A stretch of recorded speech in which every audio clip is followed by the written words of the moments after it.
Ladies, we're going to start our class. We are going to start our class on Meguilat Ruth. And we're going to dedicate this class Leilui Nishmat Moshe Ben Eliyahu. No, it's not good. Allez, bye. No, yeah, or maisonette, I'm not sure because it depends on the taste of the dough. And we're going to dedicate that class. If you can have maybe read a Tehillim, either now or after the class, for the refuah shelema of the father of one of our dear friends. His name is Maxim Nissim Ben Rosa. May HaKadosh Baruch Hu give him a refuah shelema bekarov be'ezrat Hashem, and should we hear only good news? Be'ezrat Hashem. שיר למעלות, אשא עיניי אל ההרים, מאין יבוא עזרי, עזרי מעם אדוני עושה שמיים וארץ, אל יתן למות רגליך, אל ינום שומריך. הנה לא ינום ולא ישן שומר ישראל, אדוני שומריך, אדוני צילך על יד ימיניך. יומם השמש לא יככה וירח בלילה, אדוני ישמורך מכל רע, ישמור את נפשך. אדוני ישמור צאתך ובואך מעתה ועד עולם. Also for the refuah shelema of Shani bat Chagit, Eliyahu Chaim Hanavi ben Tita Esther, Tinok Yitzchak ben Esther Sarah, Rafaela Michal bat Alexi Esther, and Liora Mazal bat Rivka. Liora Mazal bat Rivka, Bezrat Hashem. Yitzchak ben Aida. Clara bat Tanya. Rosale Clara bat Tanya, Bezrat Hashem, and all those who need refuah shelema, may HaKadosh Baruch Hu bring Mashiach. Now, Bezrat Hashem. Okay, so last week. Sorry, I'm seeing this in Ben Rosa. Ben Rosa, sí. Gracias. Last week, I think that's mine. Yeah. Last week, we started chapter what? Chapter 2. Sorry. And now but we didn't get a chance to finish chapter 2, so we're gonna end chapter 2 together today, and we're going to start chapter 3. Okay, we are in a beautiful learning. Meguilat Ruth, we said that most of the important teaching is about kindness. It's teaching us how to improve our kindness, how to reach that level of kindness that is really so specific to Ruth, but not only to Ruth. We saw that the entire Megillah is about making the right choices that lead you to royalty, so to create greatness. And we saw that is through kindness, tzniut, and we saw also that tzniut is not just a way of getting dressed, it's a way of behaving, it's a way of thinking, it's a way of manifesting who you are, even in the choice, in the way you have to think where to go, right? We saw that last week with Ruth. So, and we also saw some lessons of leadership last week through Boaz, how he would come down to the field, even though he was such a powerful and influent person and so rich, he would come down to the field to greet his workers with a shalom aleichem, that HaKadosh Baruch Hu should be with them, and may Hashem be with you. And now we were at verse 10 and 11. So we're going to read those verses in order to close chapter 2. And then we will come back. And do you have the material in front of you? You do? So chapter... Which page? I'm going to tell you. Okay, so it's the last, so you see, Vatipol al panea. Do you see that? Yes. Okay, so you want to read it in Hebrew and in English? ותיפול על פניה, ותשתחו ארצה ותאמר, אליו, מדוע מצאתי חן בעיניך להכירני ואנוכי נוכריה? She prostrated herself with her face to the ground, and she said to him, why are you so kind as to single me out when I am a foreigner. Okay. So first we say like she almost fell her face on the ground, like to the feet of Boaz, right? So Ruth prostrates herself in humility. She feels so humbled by the way that he's so kind to her that the Targum explains that Ruth was saying, I'm being so friendly to you. I come from Moab and I'm forbidden to marry into the Jewish nation. And Boaz replies, you have made a mistake. You really are allowed to marry a Jewish person. Only a male from Moab is forbidden, not a female. This shows that the question of whether a female from Moab was permitted or forbidden was a very uncertain issue at the time. And by the way, it will be a question for many years, because even when David HaMelech will be anointed as a king, some people would say, how can you anoint the descendant of a Moabite when it's not allowed to convert when you're a Moabite? So it's very important at that point to realize that this is the proof that the descendants or the lineage of David HaMelech is totally kosher, obviously, and that of Mashiach comes from Ruth also. Okay, so we see here also that there's something beautiful about Boaz. Boaz is not only kind in the way he behaves towards her by giving her what she needs physically, which is food for her and Naomi, her mother-in-law, but he also praises her in order to give her what she needs emotionally. And this is a very important thing when we do kindness. When we do kindness to someone, we might think, okay, I'm giving them what they need. But the truth is that it's so important to realize that warmth, compliment is so important. Like the emotional well-being, you can be kind by the way you show the nekuda tova of that person, like make her feel good about herself. This is a very important thing. And Chazal tells us that one who gives money to a poor person receives 6 blessings, but one who comforts a poor person merits 11 blessings. And that shows that it's so important not only to give physically, like to give money. Of course, it's beautiful to be able to help physically, but it's very important to be there, to feel that person, to make that person feel good about himself, to maybe listen to that person, just not like pass by, give a penny or give a hand, and no, maybe ask, how are you doing? And again, Boaz showed us a beautiful way how he behaves with his workers. He greets them. When we have someone who is in a position of asking for help, make that person exist. See him, say hi, say thank you, say how are you. Like if that person has something to say, like let him make space to share. So this is a beautiful way that Boaz teaches us how to give kindness to someone. Boaz praises Ruth for having joined an unknown nation.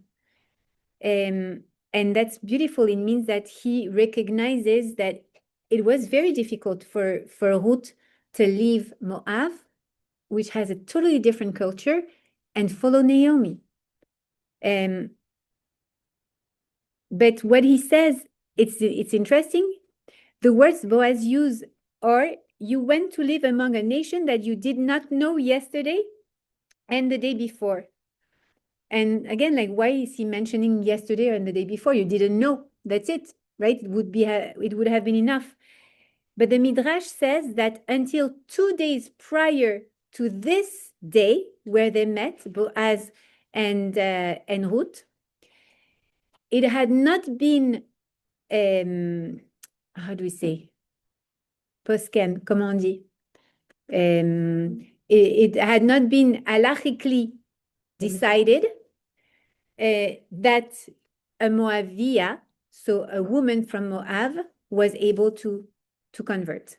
It was only 2 days before Ruth met Boaz that the Rabbanim, the Beddin of Eretz Israel, decided that for sure a Moavia is not responsible for the bad behavior of their nation towards Am Israel. Decided before they met?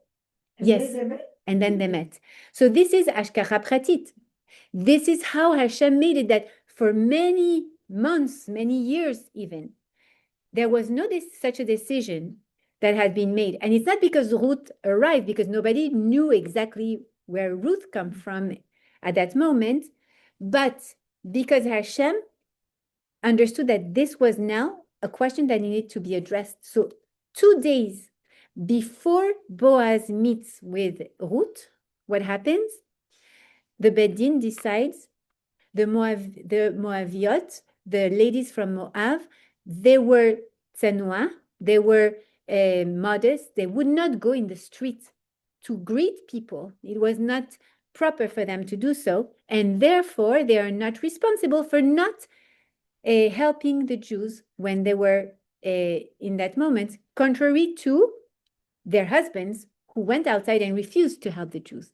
So for that, they are not responsible, and therefore they're able to convert. So that was made 2 days before. So he's referring to, can you see the Ashkacha Pratit? Can you see the Ashkacha Pratit? How Hashem wants you to come now and be part of that nation? So this is a beautiful story. Now we are verse 12. Is Moab descendants of Lot? Moab, yes. Moab is the son of Lot with his daughter. That's why he's called Moab, Me'av, from the father. Yeah. Which, both daughters or one? One with one of the daughters. Yeah. Yeah. So, Ishalem Hashem. And No, no, that was, Lot is generations before. okay, no. Yeah. Sure. This is the origin of Moab. Okay, so then we have verse number 12. May Hashem repay you for your good deeds, and may your reward be complete from Hashem, the God of Israel, and under whose wings you have sought protection. So here, the Al-Shir explains that Boaz greets Ruth very warmly. He says, you deserve more than I can ever give you. Therefore, only Hashem can truly repay you for what you did, for your kindness, for the kindness you have done to your mother-in-law. Furthermore, whatever I have given you, says Boaz, is only a minuscule amount compared to what you truly deserve. So again, he recognized in her the efforts, and he says, Hashem will repay you. Like what you did is not normal. It's not normal. It's something that really deserves the appreciation of HaKadosh Baruch Hu, and you're going to be repaid for that. And of course, she's going to be repaid for that. She's going to see her great-grandson go on the throne. So it's crazy. And even like Shlomo HaMelech built the Bet HaMikdash. So she's going to sit with her in her own life, which is amazing.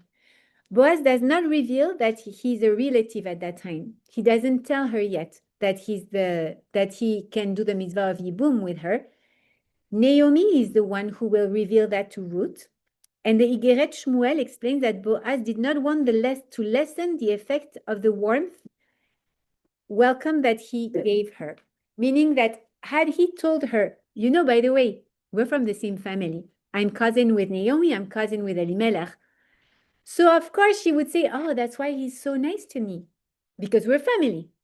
But he didn't want to lessen that. He didn't want to make her think, okay, that's why he's nice to me. He wanted her to understand this is just pure kindness, and what I'm telling you is emet. It's not because you're family. It's not because I'm family with you, relative with your mother-in-law. It's because this is the truth. You're really so worthy. Like what you did is amazing, right? Okay, so now we are entering chapter 3. And I would love, because some of you were not there last week, I'm going to invite someone who reads well in English and and to read the Meguilat Ruth chapter 3 in English only for the moment, okay? So that we can have it in mind, because there's a lot of details, and I don't know if you know that part of the story, so we're going to read it in English, and then we're going to come back on each verse. But what I want you to know is that inside of this chapter 3, we're going to learn that true chesed requires stepping outside of your comfort zone. It's very weird. You're going to see, we described already Boaz, right? We said that he's a tzaddik. We said that he's such a refined person. He's a modest person. He's a good leader. He has a good heart. And he's an amazing man. We said that Ruth is an example, a role model for modesty. And we said that Naomi, she's also like a very humble person. So how are all those characters going to act the way they're going to act in chapter 3? It's totally against their nature, totally against their nature. And you can tell that they would have never acted like that had it not been with a purpose and a strategy. And this purpose and the strategy was greatness, meaning creating the descendants of the kingdom of the Malchut of Am Yisrael. So greatness requires stepping out of your teva, of your nature, of your personal nature, and going out of your comfort zone. So we're going to see that now. Yeah, we're going to see that now. Who wants to read in English? Now I put pressure on you. Haha. I don't mind reading. I Yes? just don't have Okay. the paper to use. Can I borrow your paper? I don't, this doesn't have the page. Oh, okay. It's okay. You have the chapter 3. Thank you. It's chapter 3. Thank you so much. So which? Chapter 3. No, that's chapter 2. Hold on. Yeah, where it says 3. Oh, You have it? sorry. The whole page. Page 3? Yes, please. Chapter 3.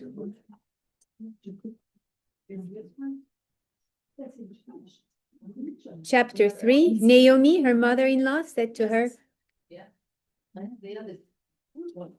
Just there? yeah. Naomi, her mother-in-law, said to her, "Daughter, I must seek a home for you." No, attends, you're speaking for... Okay, well, she's going to read the chapter 3 in English. So we have listened to those details. It's a little paradoxal with the second chapter. Naomi, her mother-in-law, said to her, "Daughter, I must seek a home for you where you may be happy. Now there is our kinsman Boaz, whose girls you are close to. He will be winnowing barley on the threshing floor tonight. So bathe, anoint yourself, dress up, and go down to the threshing floor. But do not disclose yourself to the man until he has finished eating and drinking. When he lies down, note the place where he lies down, and go over and uncover his feet and lie down. He will tell you what you are to do." She replied, "I will do everything you tell me." She went down to the threshing floor and did just as her mother-in-law had instructed her. Boaz ate and drank, and in a cheerful mood went to lie down beside the grain pile. Then she went over stealthily and uncovered his feet and lay down. In the middle of the night, the man gave a start and pulled back. There was a woman lying at his feet. "Who are you?" he asked, and she replied, "I am your handmaid Ruth. Spread your robe over your handmaid, for you are a redeeming kinsman." He exclaimed, "Be blessed of God, daughter. Your latest deed of loyalty is greater than the first, in that you have not turned to younger men, whether poor or rich. And now, daughter, have no fear. I will do in your behalf whatever you ask, for all the elders of my town know what a fine woman you are." Naomi said to her daughter-in-law, "Blessed be he of God who has not failed to show kindness to the living or to the dead." For, Naomi explained to her daughter-in-law, "The man is related to us. He is one of our redeeming kinsmen." Ruth the Moabite said, "He even told me, stay close by my workers until all my harvest is finished." And Naomi answered her daughter-in-law Ruth, "It is best, daughter, that you go out with his maidservants and not be accosted in some other field." So she stayed close to the maidservants of Boaz and gleaned until the barley harvest and the wheat harvest were finished. Then she stayed at home with her mother-in-law. Okay. Okay. See how different it is from chapter 2 and chapter 1. Like chapter 1, chapter 2, we discover Ruth, Naomi, we say, and Boaz.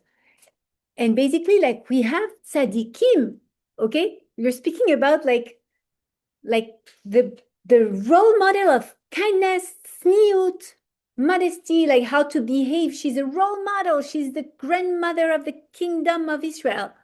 And now she's being told, and she says, I will do whatever you want, to go lay down with a man at night in secrecy. Like it seems like, wait.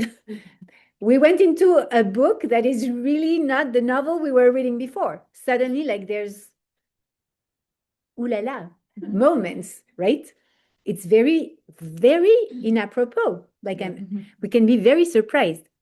So this is a very important moment in the Megillah. Again, Megillah means to reveal, right? We are revealing something. This is not just a story that we have to read from the basic level. There's a meaning behind. And so we have to read it with new glasses, okay? So let's see. Behind this secrecy, what is happening? Why should she go? Why should Naomi send Ruth to go at night to see him in secret in the threshing floor, right? So there's a basic explanation. The basic and first level understanding explanation is that Naomi wants Boaz. He understood who is Ruth, right? He understood she's a very, very royal person. She would not behave like a woman from the street. So if she behaves like that towards him, Naomi is sure that it means that she goes out of her comfort zone. It's very difficult for her, but she will do it. Why? Because she wants to tell Boaz and testify to Boaz that marriage is very important to her. So basically, she tells Naomi in a first level of understanding to do all that in order to show Boaz that she's serious about marriage, that it's not something she's able to go out of her, against her own nature, to get married with him. So this is one reason, but that's not the most important. The most important reason is the secret behind all that, right? And then we're going to read it thanks to the Igeret Shmuel, who quotes the Zohar on it. Imagine something so important is supposed to come to this world. What is that thing so important? Mashiach. Mashiach is supposed to arrive any day, Bezrat Hashem, tomorrow, or if not today, Bezrat Hashem, right? We've been waiting for him for thousands of years, right? Mashiach is the revelation of HaKadosh Baruch Hu. Hashem is now being revealed to the world. There's no more anti-Semitism, no more crime, no more. Everything is obvious, clear, and everyone in the entire world will read the world as we see it in the Torah. Okay? This is the light of the Torah manifesting itself in the world. So this is what we're expecting. This is Mashiach coming to us, right? Do you think that the forces of evil want that to happen? No, they will do anything in their power to make it not happen, for that plan to fail. So if you're smart and you know that something should happen, but they're all going to try to avoid that, what are you going to do? You're not going to say, oh, by the way, wait, Mashiach is coming, Mashiach is coming.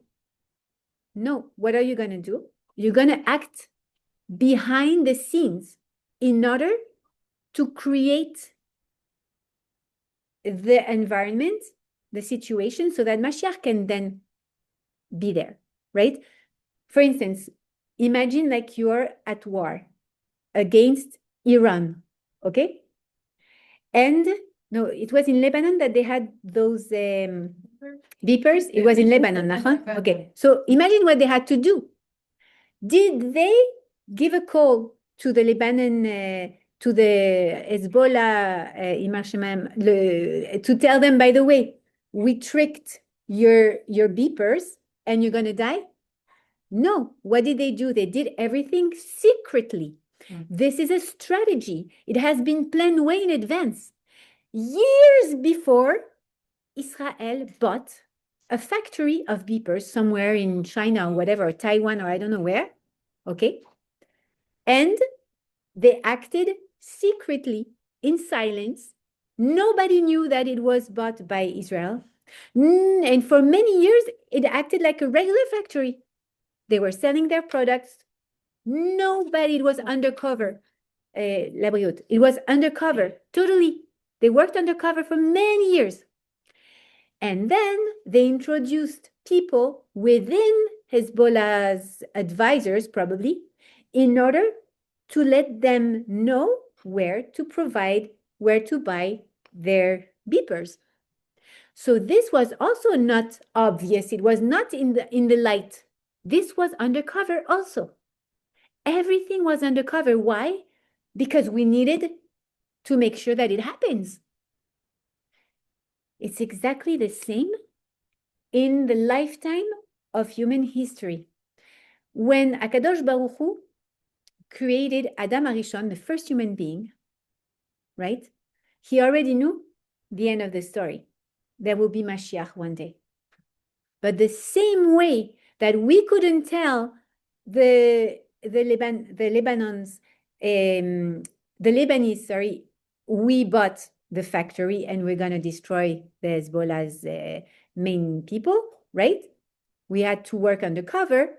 Well, when Adam Arishon was created, we knew that from him will descend at one point Mashiach, because he was a human being at one point.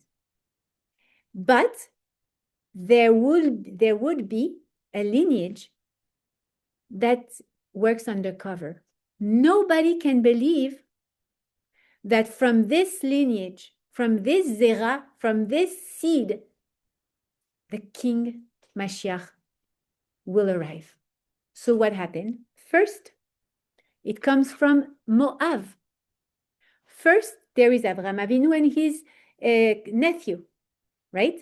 We said that the first class, that his nephew Lot comes to live in Sodom and Gomorrah, right? And when he's over there, he is Hashem decides to destroy Sodom and Gomorrah. And what does he do? He saves Lot and his family. But Lot's wife turns around, she has regrets, she dies, and Lot ends up with his two daughters alone in a cave, thinking that the entire human species has been destroyed and that they are the only survivors. And the two girls, the two daughters of Lot, decide to recreate humanity by laying down with their father. And this is how Moab, from the father. That's the name of the son that one of them has with her father. And she names him Moab. Right? From that seed, do you think that the Satan will go and say, maybe that seed is going to bring Mashiach one day? No, that seed, it's a putrefied seed, right? But the truth is that this was the undercover strategy to make Mashiach come. Then there was a beautiful neshama that needed to come.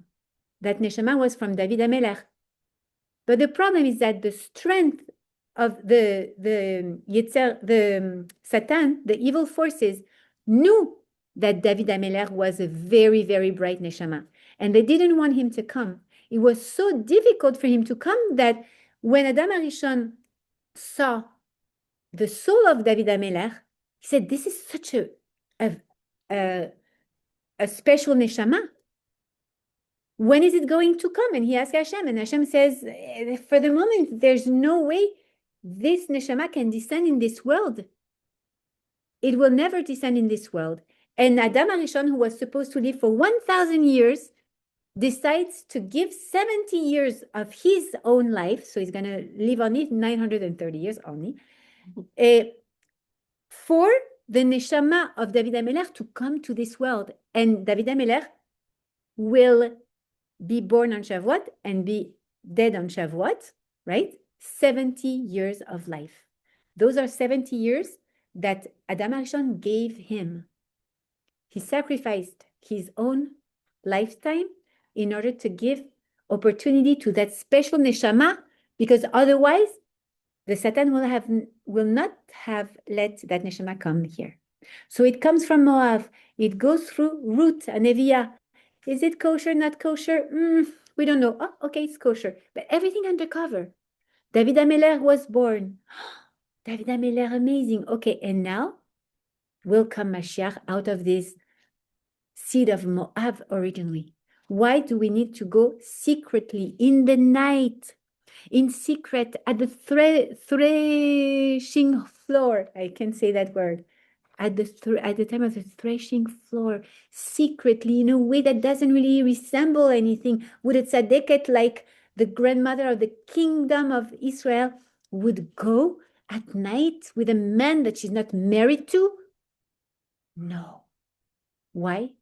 Because the Satan has to be tricked. It has to be undercover. It has to not raise any suspicion.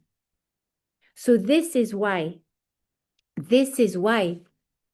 we are seeing that crazy chapter 3 that apparently doesn't really resemble what we learned before. Naomi does an act of chesed though.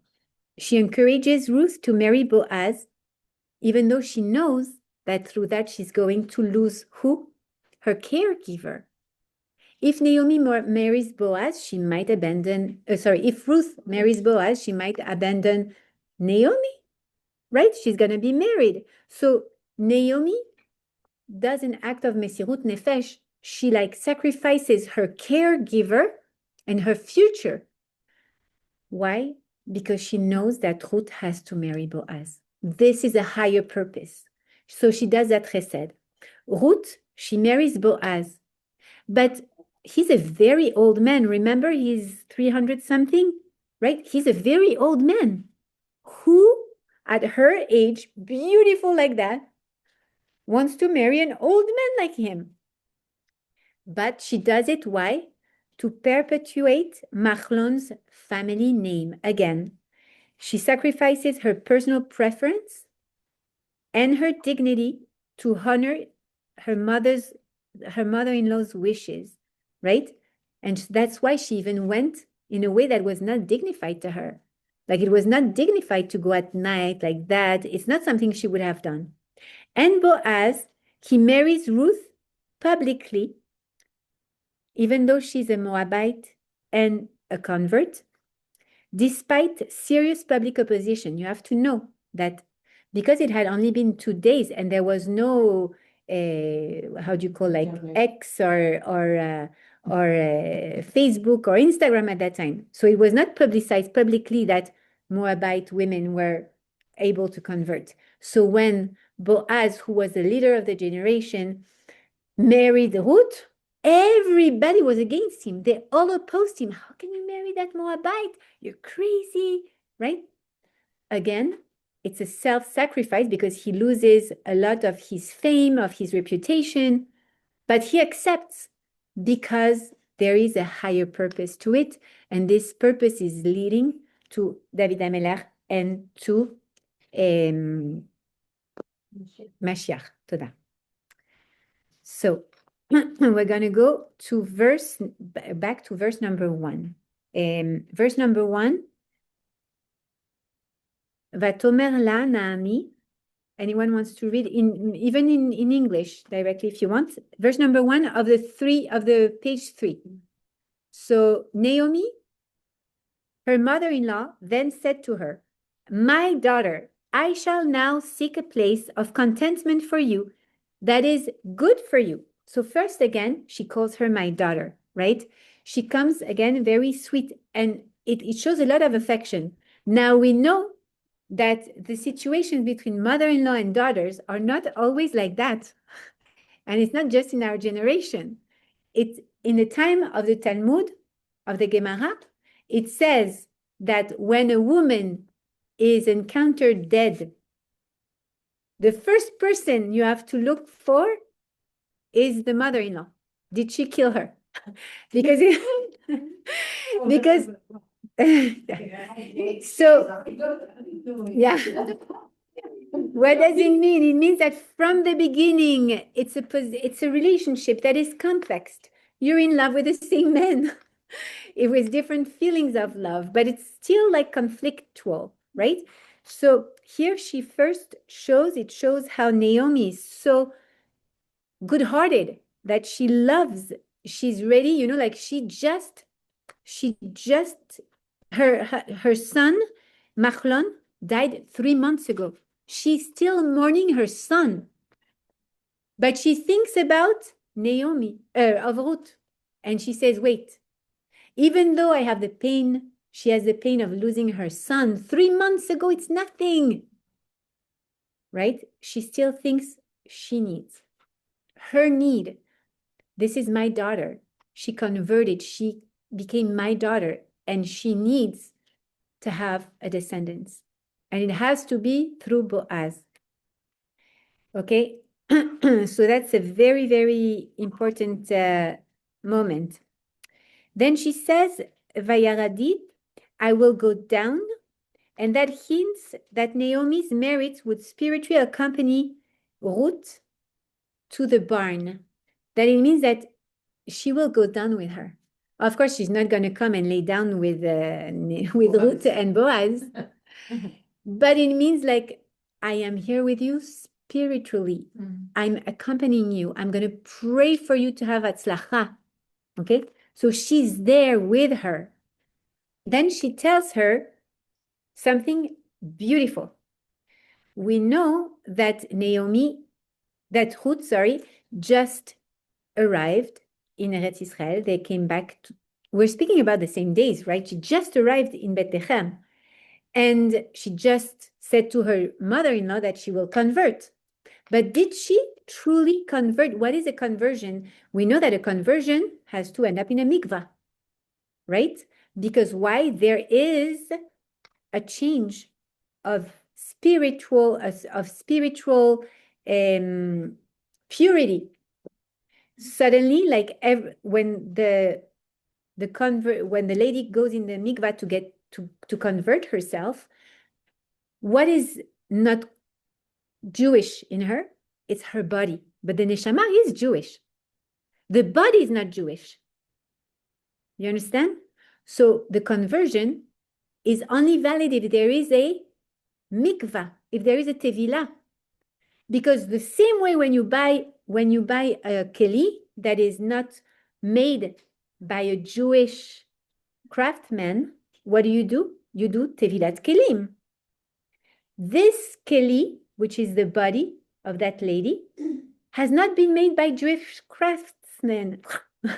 Sorry, her parents were not Jewish, right? Ken. Like in Tanya, they say only Jewish has animal soul and Catholic soul. So when Ruth was converting, she received the neshama at that moment. You received in the mikvah. Yeah. Mikvah? Yeah. The neshama. What was previously was the yechida. Okay. The yechida, which is, you remember that there are 5 levels of neshamot, right? Of neshama. It's nefesh, ruach, neshama, chaya, and yechida. So chaya, yechida, or hovering on top of the body. They're not inside of the body. So the potential convert, right, is someone who was born with that chaya and yechida. That was taught to me by Rabbi Frankfurter. The Chassidut and the Kabbalah teaches that they have this part. And that's why they want to convert, because deep inside, they have that desire. There is a part of the neshama that is connected to HaKadosh Baruch Hu. But the body is not yet Jewish. It's not the recipient that can host the Ruach, Nefesh, and Neshama.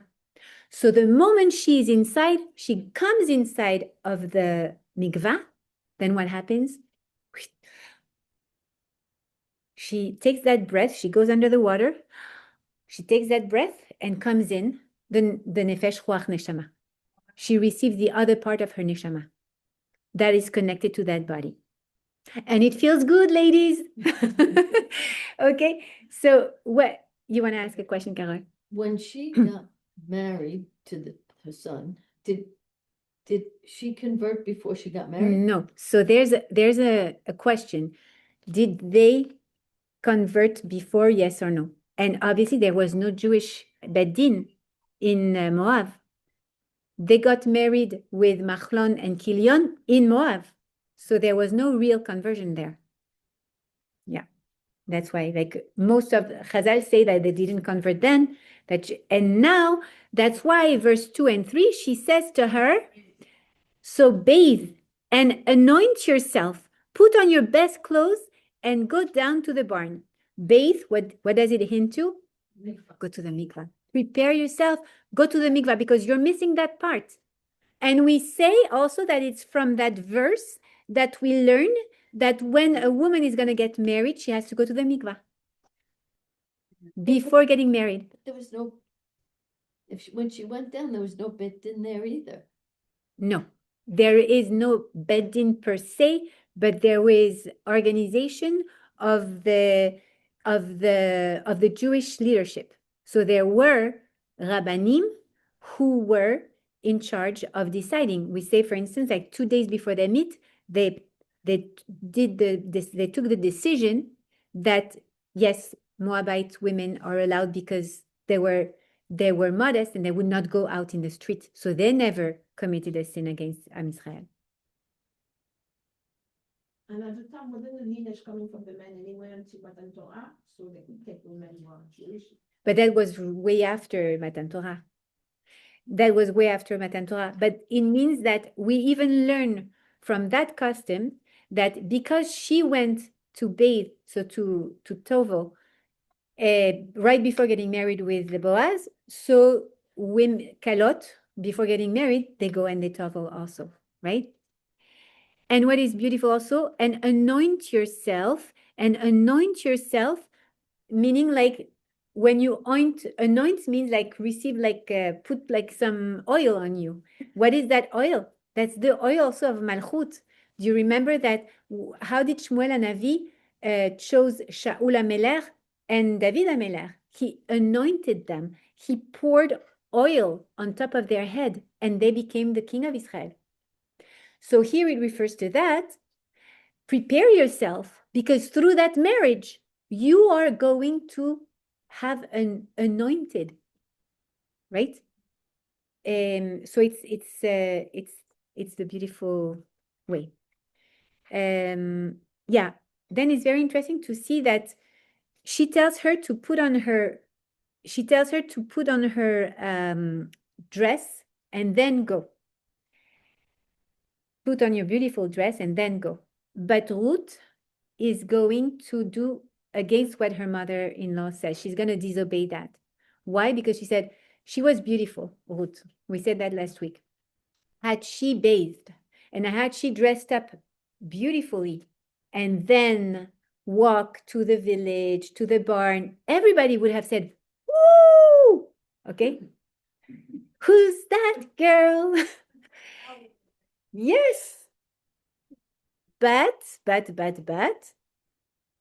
she said, no. I'm going to bathe. I'm going to take my beautiful clothing with me. And when I'm at the barn, I will dress up like that for him, not for somebody else. Beautiful. And then verse number 5, she says, she answered her. So Ruth answered Naomi, whatever you say to me to do, I shall do. First, the selflessness, because you're telling me to do something that is really against my teva, against my nature. But I believe that you love me so much and you have so much understanding of what needs to be done in this situation, that I trust you. Whatever you tell me to do, I shall do. Igeret Shmuel says, the Igeret Shmuel says that true chesed means ignoring what is good for yourself. Yeah, sometimes you can do chesed because it feels good for you. But true chesed means, to me, it doesn't matter. And by the way, when we read it in Hebrew, here it says, Vatomer Elea, Kol Asher Tomari, and then under brackets you have Elai Esa. Ese, sorry. And you have under brackets Elai. Elai. To me. But no, not to me. Because, and that's why it's under brackets. Yes, it's written. You write it, but you don't say it. When anyone reads the Megillah out loud, they don't pronounce the Elai. Why? To show she didn't do it for herself. She did that act of kindness selflessly. And this is to praise even more the greatness of Ruth. So now, verse 7 to 10. I'm going to read it just to facilitate. Boaz ate and drank and felt cheerful, and then came to lie down at the edge of the pile of grain. She then came quietly, uncovered his feet, and lay down. So first, it's very interesting to see that Naomi explained to Ruth when to do that chesed. She explained to Ruth, and remember last week we were saying that we are seeing the premises of what an Eshet Chayil is. The Eshet Chayil, the text will be written by the great-grandson of Ruth, right? Shlomo HaMelech, the King Solomon. And we see here a beautiful strategy. Naomi tells Ruth, when you are going to ask someone for something, don't just go at any time. There is a right time. Think. When that person, if you have to ask something to someone and he's hungry, he didn't sleep enough, he's nervous, he's stressed after a long day of work, it's not the right moment to do it. And that's something we should remember when we go to our husband sometime and they come back from work and we jump on them. Can you do this for me? Can you do that? Wait. Rega, wait. Pause. Give him a little something To eat. To drink, relax. And then you ask. Okay.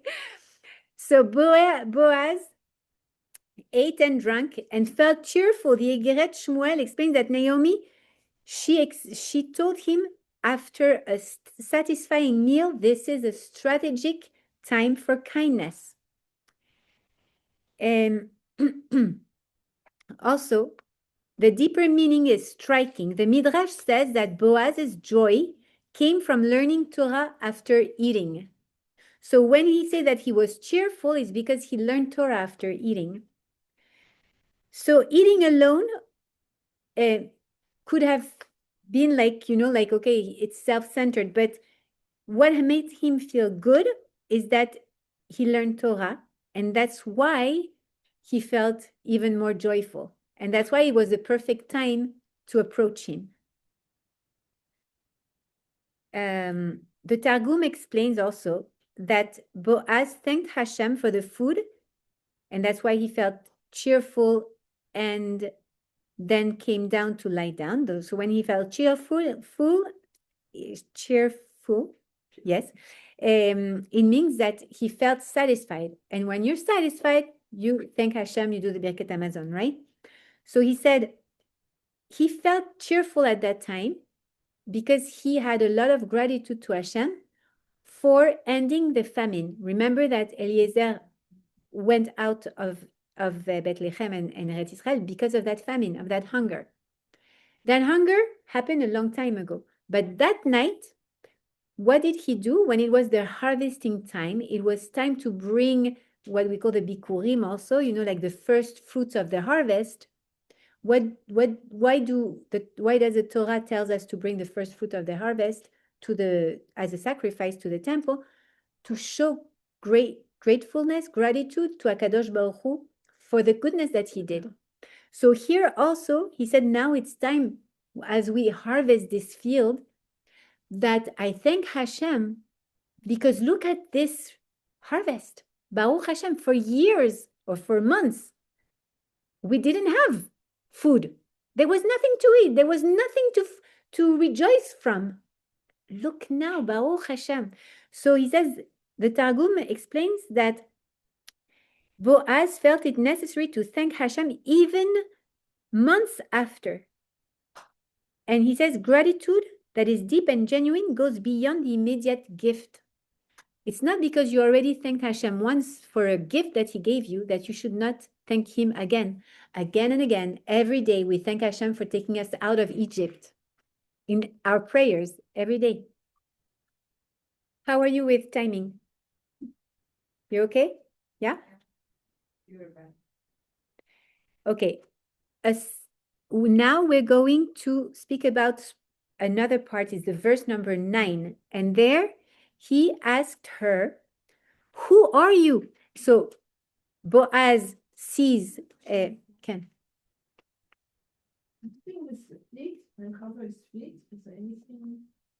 It's something that has to do with the yibum, with the way you show. It's a process that shows that you uncover the feet of the person who is a relative of the husband who died and is supposed to take over the legacy, basically. So it's one of the process of the yibum, of the laws of the yibum.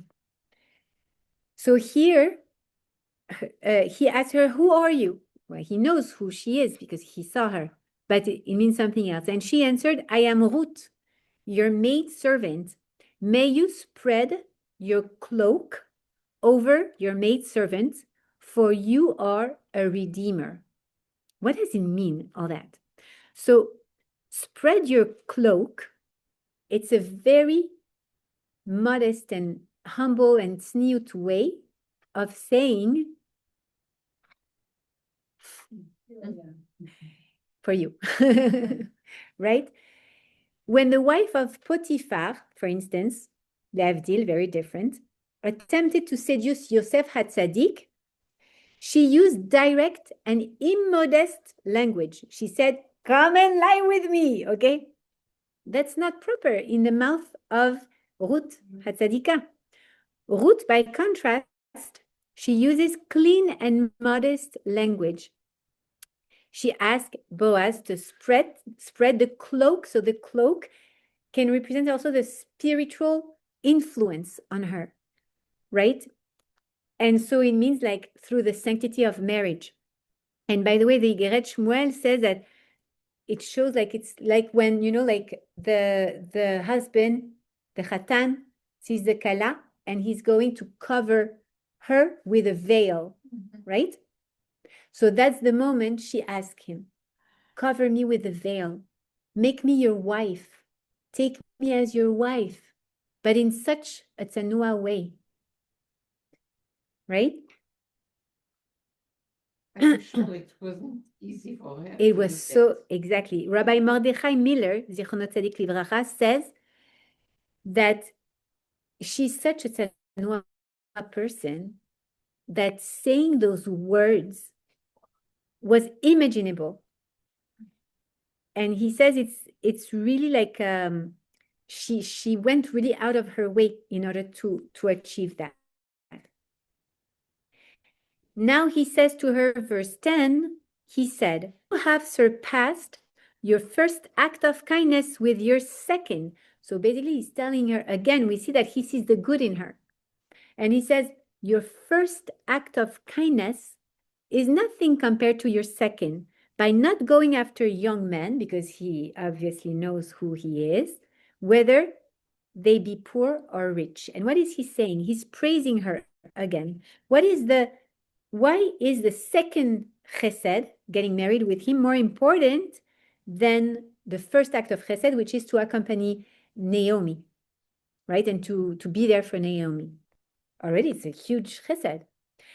So there's two explanations. The first explanation is that the first chesed accompanying Naomi, it was a necessity. It was necessary. Naomi was desperately needing support. She didn't have anything. She was in Moab. She lost her husband, her kids, her fortune. She didn't have anything. So she felt it was an obligation, a moral obligation, right? Then leaving one's family and country is difficult, but marrying Boaz, a very old man, required Ruth to sacrifice her deepest personal desires. So basically, in the first case, she really wanted to follow Naomi. She didn't feel like it was self-sacrifice to be with her. She had the choice, just like Orpah, and she chose to follow her. It was her deep will. She wanted to. She wanted to become a Jew, and she wanted to follow Naomi. Wherever you will go, I will go. Right? But here, wait, I'm young and beautiful. I can remarry anyone in the near future. Why would I go with that old man just for the sake of the name of Machlon? This has no self-interest. There's no reason for why she would want to. Okay, so the Midrash says it was extremely difficult for a young woman to marry an elderly woman. Men, yeah. Yeah, you're right. Boaz in verse 11 says, "So now, my daughter, do not be afraid. Whatever you say, I shall do for you. Ki eshet chayil at." You are eshet chayil at. It's very interesting because remember that last week, Boaz, when he's introduced as Ish Gibor Chayil, right? Men, strong and valorous, virtuous, Chayil. And now there's those two.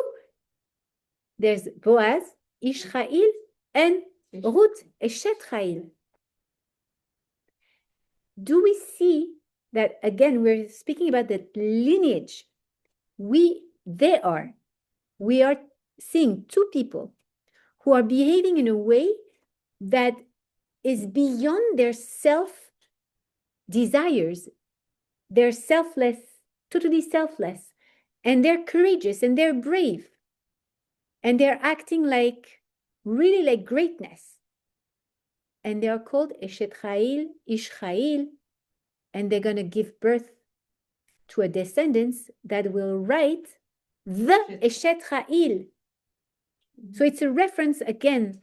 Do you realize that your choices have an impact on the generations? You make choices of who you're going to get married to. Do you realize what you're giving birth to?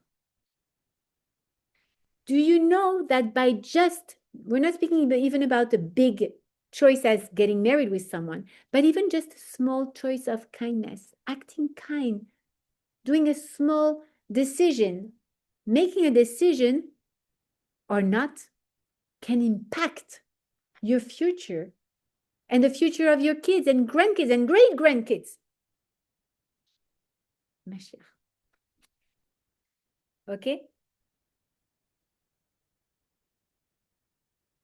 And then we hear about, wait, Boaz is not the only redeemer. So what is a redeemer? We're not speaking about Mashiach in that case. We're speaking about the redeemer of the name of Machlon. So there is a closer relative. On verse 13, we hear, wait here tonight. So Boaz says to Ruth, wait here tonight, and in the morning, if the Redeemer redeems you, so we're going to see who is the Redeemer, Tov, let him redeem. But if he does not wish to redeem you, then I myself will redeem you. As Hashem lives, he swears on the head of Hashem, on the life of HaKadosh Baruch Hu. Sleep here until morning. Oh, there's a lot of things here. First of all, it's funny. If the Redeemer redeems you, good. Why? Why is it good? Doesn't he prefer to be the Redeemer? Mhm. Doesn't he prefer to be the one to do that mitzvah of Yibum with her? The Midrash says, no, good is the name. Tov is the name of that Redeemer. So the closest relative is actually named Tov. That's his name. So Tov, he's a closer relative to Machlon, your ex-husband who died. So basically, I'm not the first one on the list. There is someone that is closer to your husband, and he has the right to marry you. So Boaz is going to go and check with him. Be tough. Yeah, and this is Tov. His name is Tov. That person is, it will say, I don't want to marry a Moabite. That person will say, she's not a Jew. She's a descendant of Moab. Like, I'm not marrying her. She's not kosher.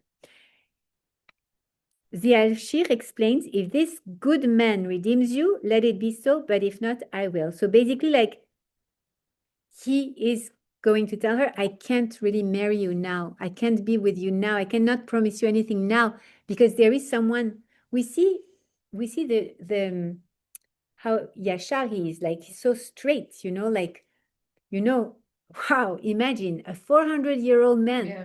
This beauty is laying at his feet while how difficult it must be for him. And he says, wait, you know what? Let my emotions be led by my head and not by something else. And therefore, there is someone else on the list. Halachically, I am not the first one. I have to first check with the other one, with Tov. Okay? And why does he swears on Hashem's life? He says, as Hashem lives, sleep here until the morning.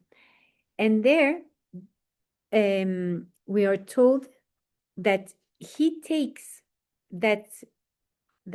he makes that swear, that oath, in order to make it a commitment that he cannot touch her. Imagine the temptation of being with her all night. He wants to make sure, he wants to bring like a big boundary. Okay, I swore on Hashem, I can't touch her. I can't let my imagination think, okay, you know what, anyways, you're going to get married to her tomorrow, so yalla, no, right? And the Divrei Shaul tells us, often we desire something that is clearly wrong. If we are not careful, we may begin to rationalize it. He could rationalize it. So the strategy is to clarify the sin in advance and make a firm commitment not to do it. So this is a great lesson for all of us. Many times, like, we say, you know what? I'll do that. And then you say, but I didn't have time. For instance, like, I'm going to do my entire tefillah in the morning. I want to do like really like tomorrow morning, I'm going to wake up and I'm going to do the entire tefillah like I like to do when I have time.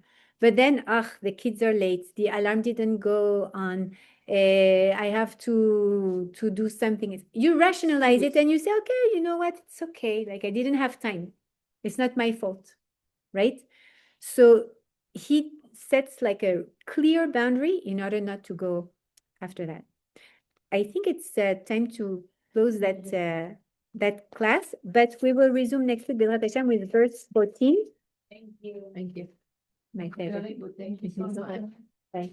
May we hear only good news, B'ezrat Hashem, for Maxim Nissim Ben Rosa.